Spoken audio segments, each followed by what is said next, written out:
Hi guys, this is day 273 of 365 days of action, and this is week 7.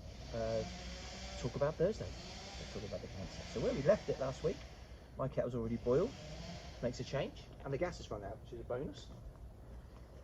But we have a spare gas here, so we've got it all ready.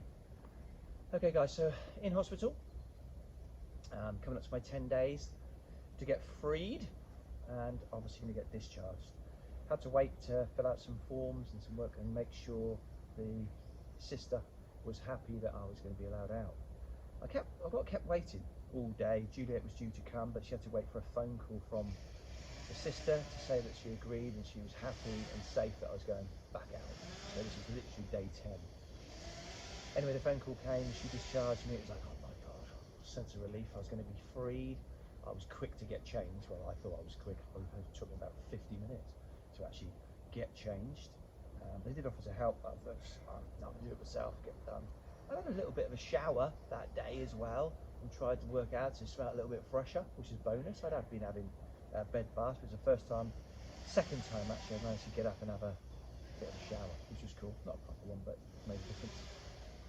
Juliet was on her way. A few days before that, the sister said to me, if you need any help, suggestion for you and Juliet, you need a commode, you're going to need one, and obviously you live in a house, you're going to have a bed for downstairs. We said, okay, thank you very much. And Juliet just looked at it, she said, there's no reason for you to do that. You're just going to get on, man up and get on with it and get up those stairs. Just thought, okay, boss. That's what I'm going to do then, which is brilliant. Okay, so this day came.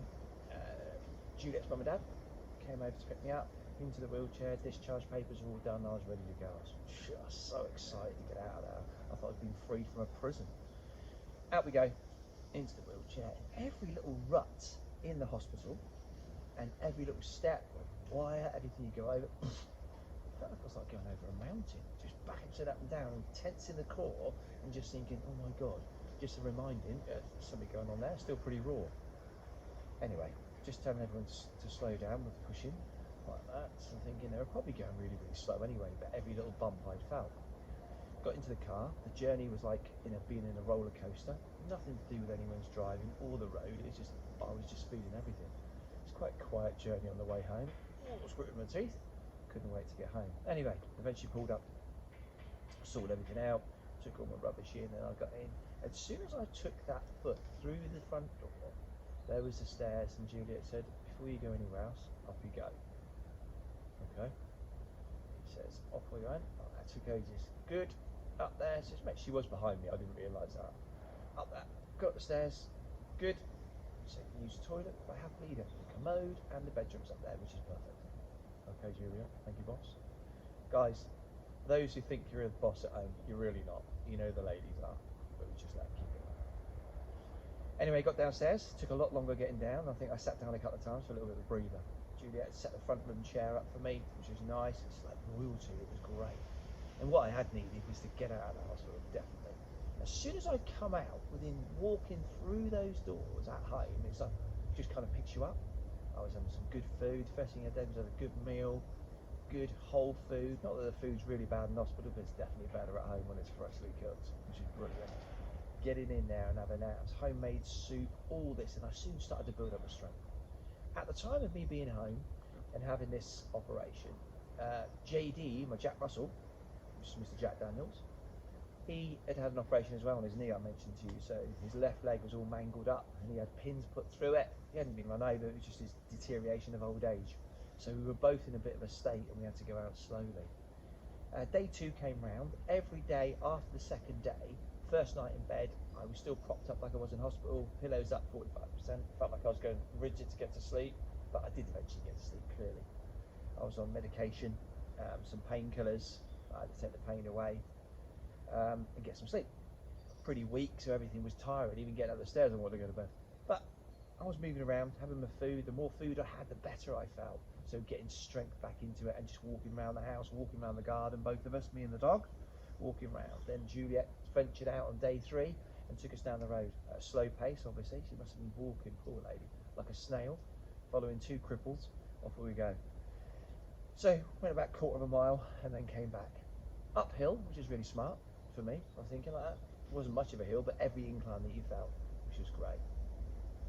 At this time, I was having a nurse come round at home to check the dressings after that, and they came over about 5 days. On about day 4, Juliet was up in the shower, and I thought, the dog's fine, I'm going to nip out. And nip down the road. We lived on a bit of a hill, so we went down the road to the shop, which is about half a mile, and then came back. Oh my God.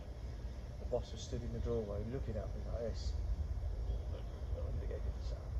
Obviously the conversation was one way without coffee for me. I was doing a lot of listening. I told her not to worry. Don't ever worry like that again. So, a few days went by, the nurse just stopped coming around, she was happy, and the scarring was healing really well. It was dissolvable stitches, so I didn't have to have any stitches out.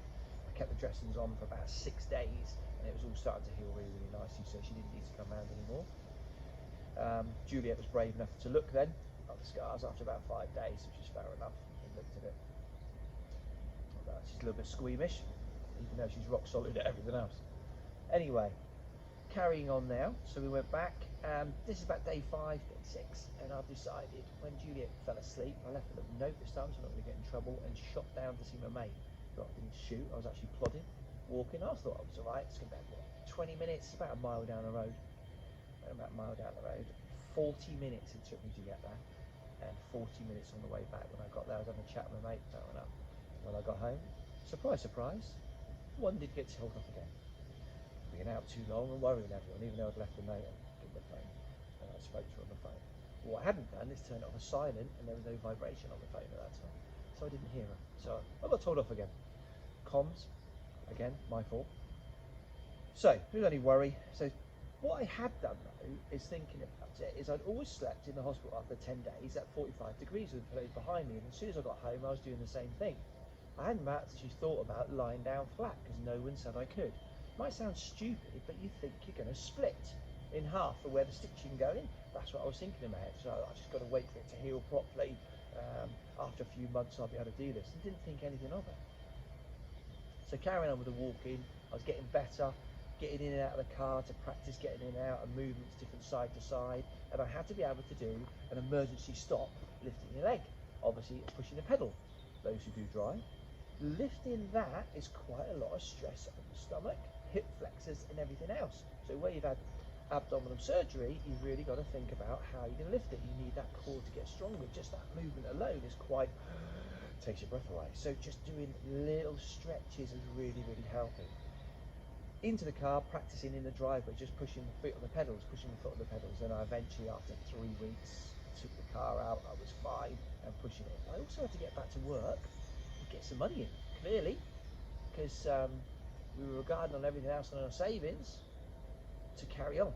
We didn't think about this as self-employed people and having insurances, which you need to think about in the future. So, word of advice for everyone else, making sure everything's up together. Eventually, the 4 weeks come round, and then I was due to go to the consultants. So I was out. By this time, I was doing a gentle jog, walking about, doing some push-ups.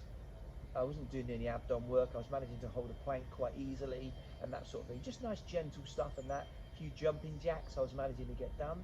Not stretching, but nothing to really lie down flat on my back, and hadn't really thought about that.